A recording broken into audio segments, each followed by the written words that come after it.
Welcome, folks, to the talk or lecture on creativity. In this lecture, I'm trying to explain the phenomenon of creativity from all the different angles that I could find. And these are obviously very official ones, so there'll be plenty of theory in here that you can read up on in more detail if you fancy it. First and foremost, creativity, what is it? Quite clearly creating something new and valuable. Or, as Mumford wrote in 2003, the production of novel, useful products. So what is creative? What do we mean when we say somebody is creative or something was a creative act? Basically, it could be either historically new, and this is something you can only prove by, say, a patent. As we know, patents are awarded only to things that have never been seen before. So if somebody got a patent for something recently, you can rest assured it is historically new. But there is also this, new for the creator and the people around them. You'll find that in children, for example, or in design students who haven't researched very well. They might think it's new, but actually it's been done before. Either way, it is creative, both of it, because if you didn't know it before and you came up with it, then hey, that says something about your creative abilities, right? Are only humans creative? The answer is no. There are creative animals out there as well. Some of them are able to learn from their peers. Monkeys, for example, can learn from their peers. So you will see monkeys out there that use sticks as tools or stones as tools. And you will often find that if one monkey can do it all of a sudden because he's been shown by a human, it will infect the other monkeys and they will also start doing it. And then there's this, the famous painting elephants of Thailand, which is not creativity at all, really. It's merely a trained behavior. And if you read up on the story, how they train these elephants, it's actually kind of a sad story. So this is not creativity, it just looks like it. As Lian Gabora also said, creativity, not imitation, will produce culture. So it's quite possible that those monkeys we just saw there are producing an interesting culture because they are learning something, they're trying something out. The elephant, though, no, won't. But what I find interesting about this is this correlation between culture and creativity. So it is almost like if you're not being creative, you will not have something that keeps your society together for long. Creativity is understood in different ways, in different contexts.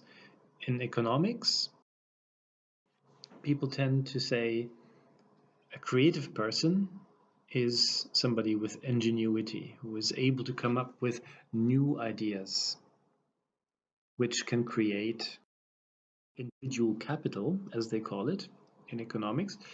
Individual capital means capacities not arising from simple imitation of what is known already. So if you have something really special, and I'm showing a Citroën DS here, then you are creating a market advantage for your employer. This is what this vehicle was at the time. It was full of solutions that nobody else had. So it created an advantage. Can we measure creativity? When you're looking at a population density map of the world, you would think, well, easy. It's people who are creative, so the more people, the more creative they'll be, right? No, it's wrong. There is a strange thing out there called the Bohemian or Gay or Creativity Index, and it basically showcases which societies are most creative.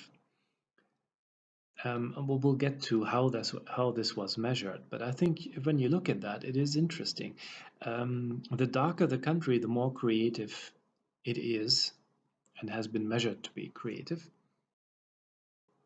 Basically, that global creativity index, Bohemian index, or gay index um, is an indicator for economic growth of cities. You'll find that certain places attract more bohemians, more gay people, more creative people, and that actually generates revenue. The more creative a society is, the more revenue it will create. Here you have a list that I pulled off the internet somewhere. I think this is from 2014 or 2015. And it shows you here how the makers of this thing are defining creativity. They're basically saying if there's technology and if there's talent and if there's tolerance, then these three aspects together will result in a creativity index. So, by that rationale, the most creative country in the world is Sweden, followed by the United States, followed by Finland, and so on.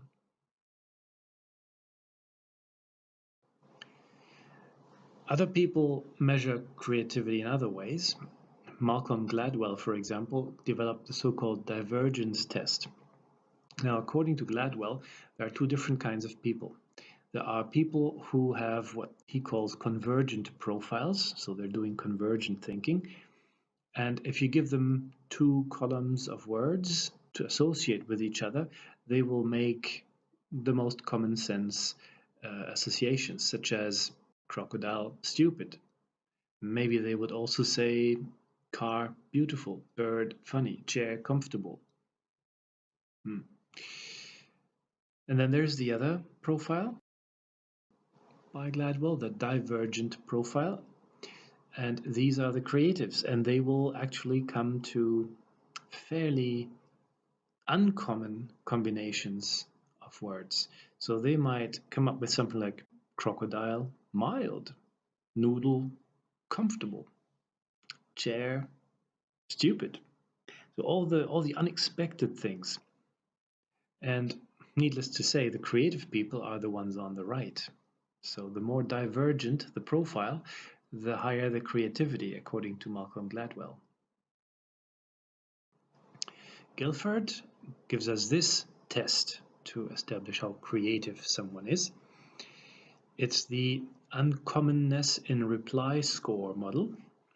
Basically, you give any number of probants or candidates an image to associate with, and then you simply try to measure how uncommon their response is going to be. So we have these two smiley faces here, and here on the bottom left and right are our candidates. Let's see what they say.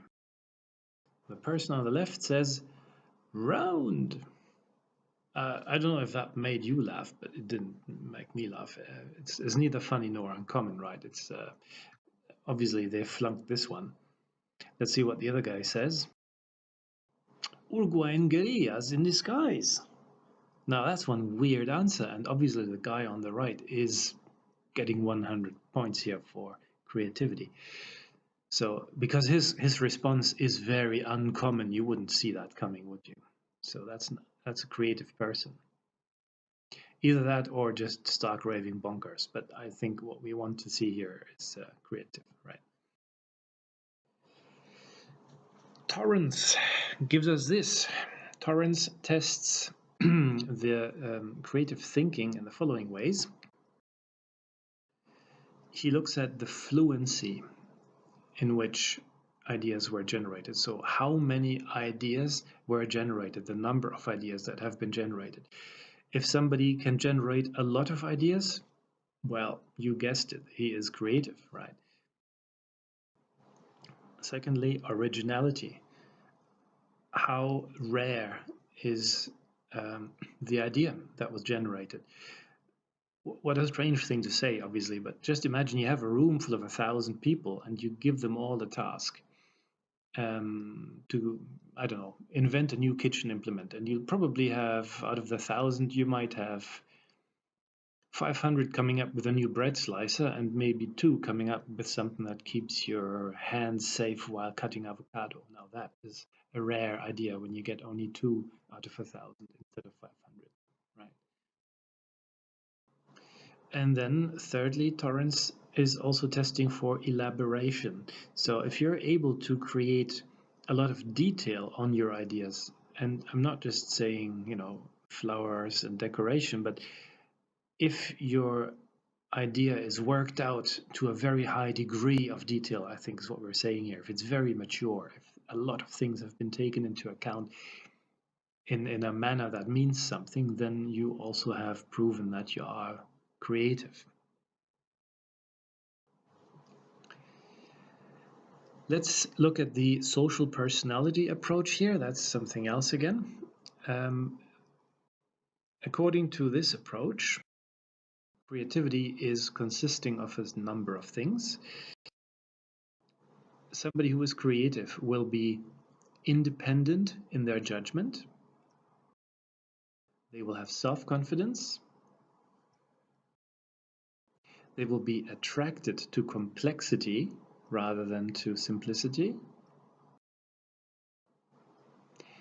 There will be an aesthetic orientation, which means they will prefer something that is visually attractive. And there may be a risk-taking attitude. So Gregory Feist translated this into what it means in a person. So if you need to evaluate people regarding their creativity, Feist offers us these criteria to look for.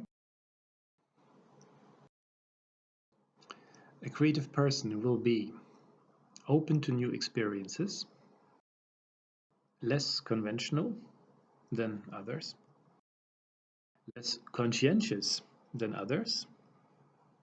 In short, messy, negligent, they don't care.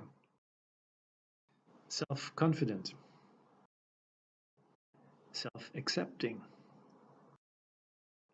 driven, ambitious,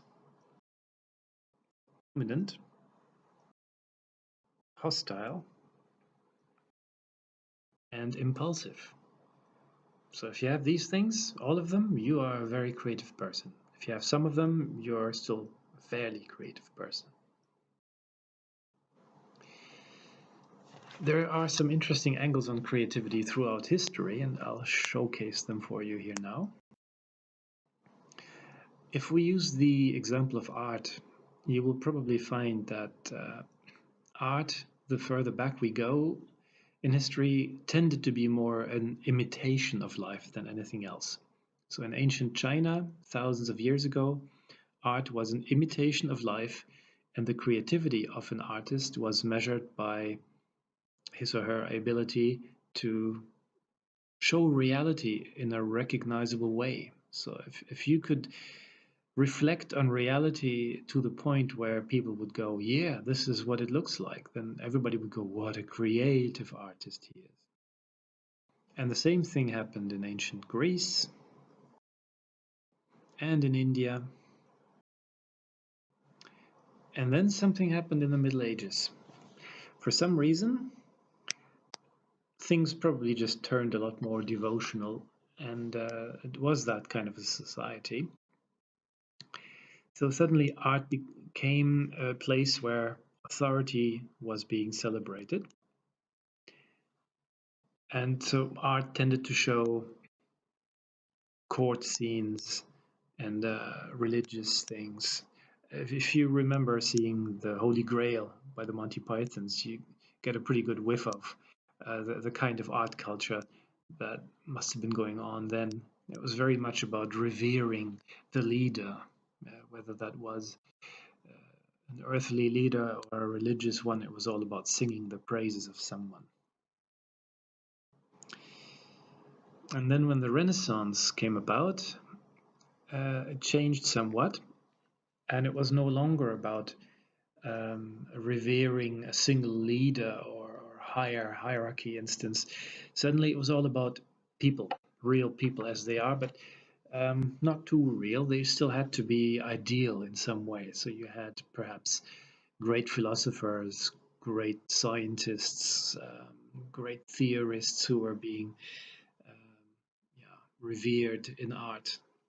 So they were still revering with art, but they were no longer imitating life, at least.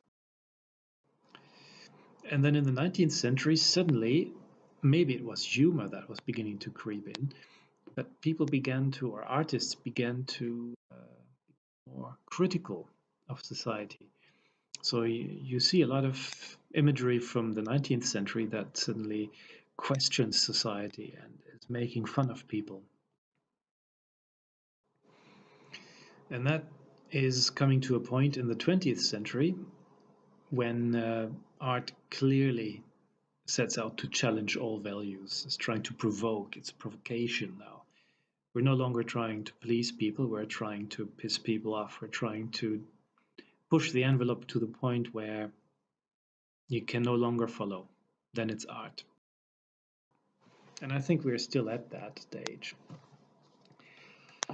Now let's see some of the more notable figures in this creativity science racket.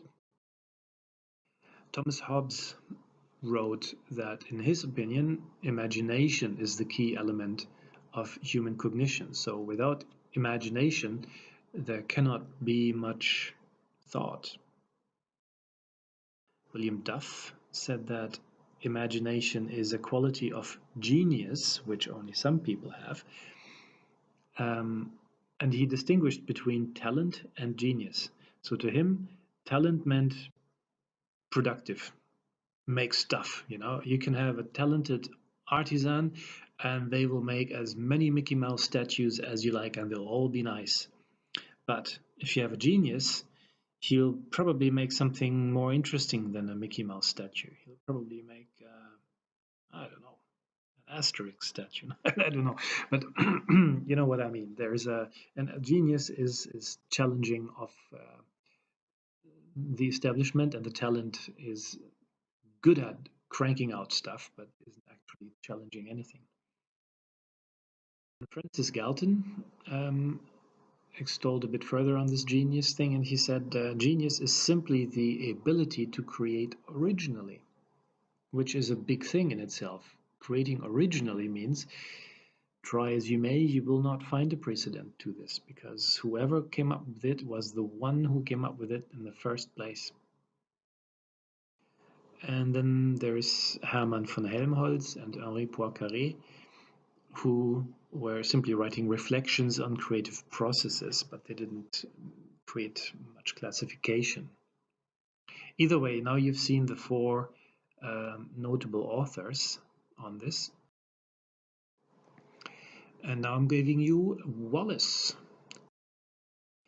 Wallace gave us this so-called five-stage model of creative insights and illuminations. And Wallace basically says that in order to start a creative process, you require preparation, which requires focusing the mind and understanding the dimensions of the problem. Then you need to internalize the problem, which he calls incubation. Yeah, getting completely obsessed with this. My precious. The next thing is then taking it a bit further ahead, intimation, getting a feeling for what the solution might be. I have a feeling in this room the solution might be to A, lock the cat out, and B, get some folders. Then, almost final step, you get your insight, your illumination. Your idea actually becomes fully apparent. You have an image of it in your mind. And then you make something to check if that will solve it. And that is then the verification. So this is the Wallace five-stage model of creative insights and illuminations. We also have these two people, Kaufman and Bigetto. They created the 4 C's regarding creativity. That's what the C's stand for. Mini C, mini creativity, means There are personally meaningful interpretations of experiences, but they're only personally meaningful. Yeah, think of Facebook alerts like, oh, beautiful beach in Bali. Never seen such a wonderful sunset before. That kind of thing. That's a mini C. That's not very creative. And you have a little C, solving everyday problems. Then the pro C, as in, kind of professional C. That's professional creativity.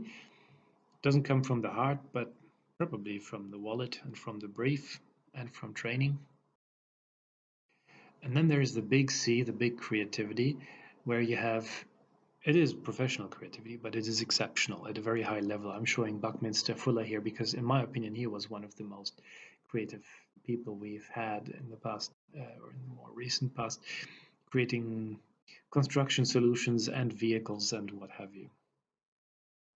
So this is a classification system by Kaufman and Pigetto to classify the level of creativity.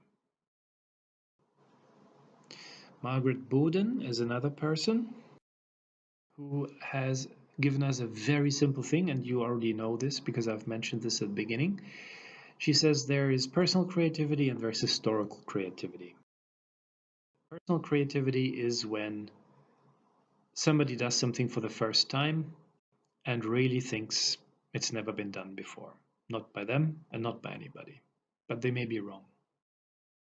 Or the historical creativity, where the creative is clearly the first person to ever do something like that.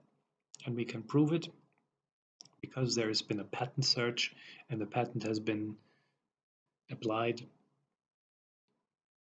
and nothing like that came up during the search. So, do we have any theories about how the creative processes come together? Yes, we do.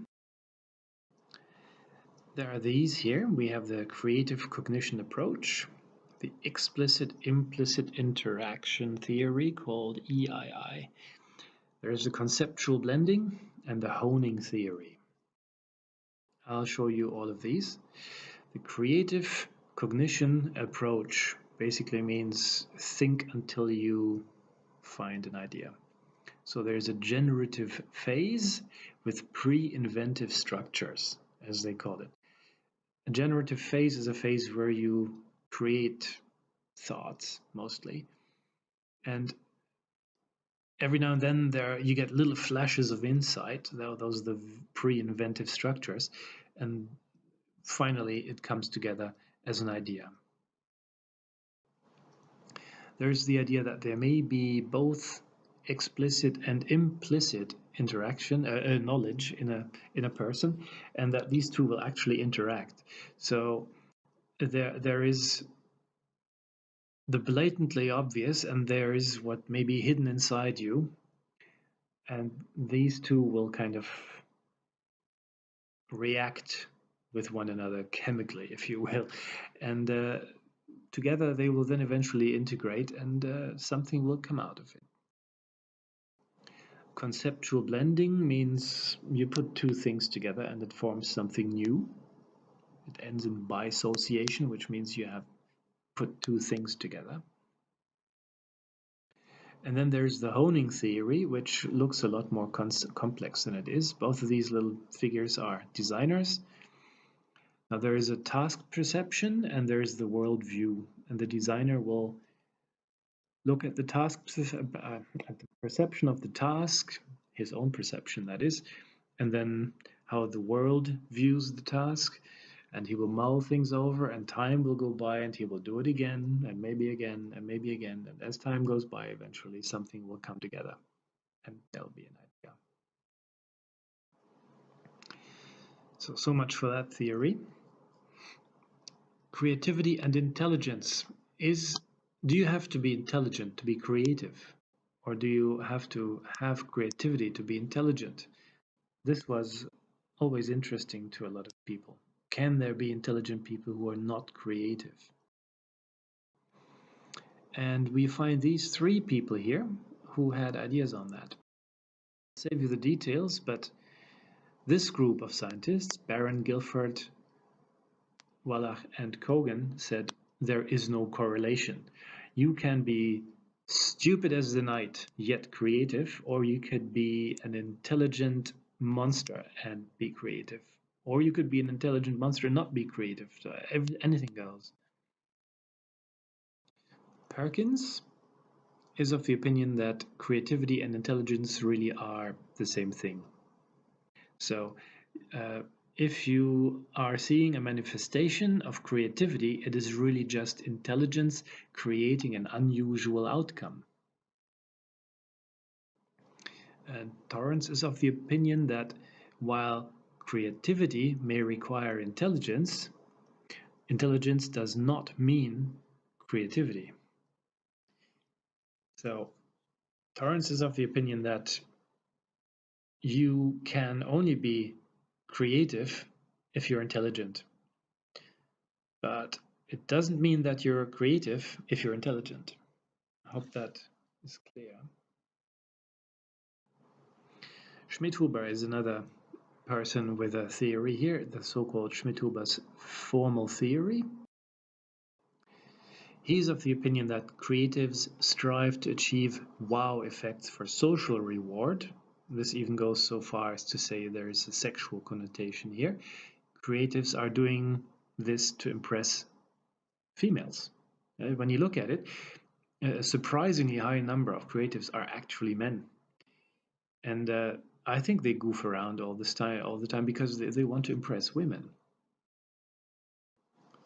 You'll also find, according to Schmidt-Huber, that an unknown or open-ended um, interest, something that is unknown or open-ended will interest a creative person more than a normal person.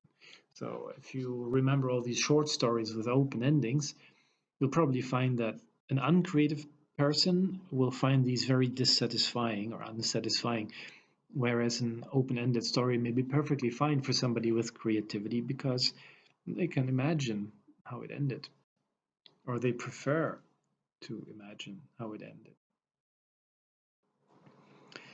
Neurobiology even gives us something to go on here regarding creativity, measuring it. Apparently, when you're creative, there are some biological differences about you. One is a high level of specialized knowledge, which is good news for all nerds and geeks. It means if you know stuff, you're probably more creative than others. It may be possible to measure that you have an increased capability of frontal lobe divergent thinking.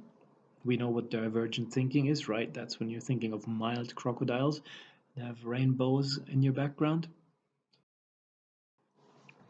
And this is really medical stuff that can be measured, you may have an ability to modulate a neurotransmitter called norepinephrine.